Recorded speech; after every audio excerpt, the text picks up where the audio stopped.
What's up, guys? It is the trading infiltration where we're infiltrating the market one play at a time. And today we're going to talk about Google. Google is currently experiencing a downtrend after reaching all-time highs. As we can see, guys, on this hourly time frame, consistently it has been dropping, right? The question is this just a pullback or are we actually entering into a bearish market?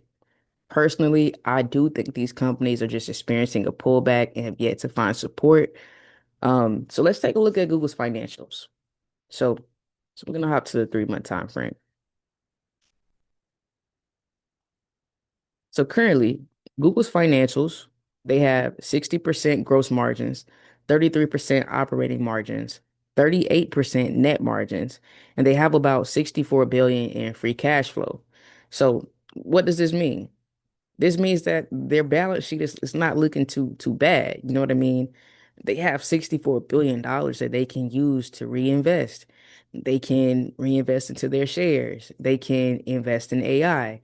There's so many things that they can do with that free cash flow and still pretty much be in profit. So right now, Google's long term, their search is still dominant. They have YouTube, they have Gemini, Android, and then they also have cloud. They're investing in cloud as well. And so long term wise, I do think Google is still a great buy. This can simply just be a great discount. Now, if we're talking about short term, we're talking about intraday trading, day trading, weekly contracts and options. I do think it's a great potential. Um, it has more great potential downside, right? And so if we're looking to attack in the short term, what I'm looking for this week going into 6/29, we do have a 4 day trading week. The markets are closed on Friday. But I'm looking for Google to try to come to 329.63. Until it reaches 329.63, I'm not touching it. I want to make sure that it breaks this previous support here. And if it breaks 329.63, we could very well see 321.15.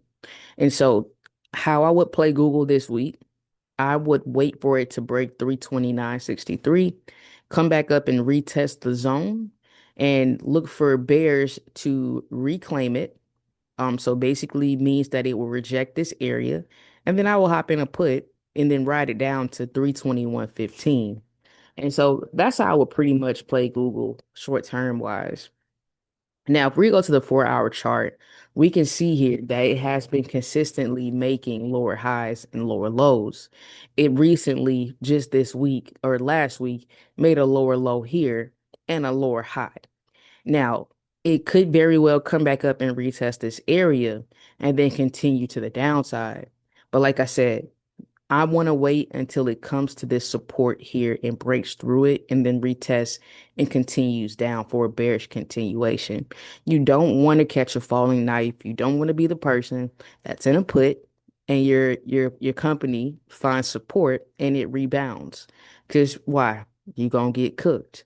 And so we want to wait until it breaks a major support zone. How do we know this is a major support zone? If we go to the weekly time frame, this was the last weekly low that it hasn't broke just yet. It could very well come here, find support, and rebound just a little bit. And so when it breaks this low and it retests, now we have confirmation that it's going to continue down lower to that next leg, right? And so long term wise, guys, I do feel like this is a great play. I feel like it's a great play. I feel like it's definitely a great buy. It just could be on discount. Stocks have already showed us that they want to go. This could just simply be a healthy pullback. We do have the AI bubble. We do have everyone anticipating a bearish market because it has shot up so much within the past couple months. But realistically, we know that stocks go up and they go down. They go up and they go down, right? And so simply, guys, this could just really be a healthy pullback. When we're talking about Google, we're talking about Nvidia, Meta, Apple. Microsoft, all of these major companies are currently experiencing a downtrend, and it could just simply be a discount, guys. And so we want to attack both ways. We want to be able to attack when it's experiencing this downtrend, and then we want to also be able to attack when it rebounds. The way that we can attack when it rebounds is we wait until price finds some major support and it bounces from that support. Now, I will be looking for contracts on Google on these down days. Um, just further months out, like 2027, close to the end of 2026 and 2027 to get in some calls. Because I want to really capitalize on the fact that it's gonna rebound. I just feel like it's gonna rebound, guys. I don't feel like this thing is gonna continue to fall. Where it's gonna fall to, we don't know. But I don't think this is we're in a bearish market. I just feel like we're in a healthy pullback. And so we can still capitalize, guys. We just have to pay attention to what's going on. So just to go over what we just talked about, short term wise, we're looking for bears to reclaim 329.63. Long term wise, we're looking for price to find support before we attack to the upside. But guys, what do you think? Let me know in the comments. Do you think Google is a good buy and hold, or do you think it's time to exit your positions and rebalance your portfolio? Let me know. Catch y'all on the next one. Peace.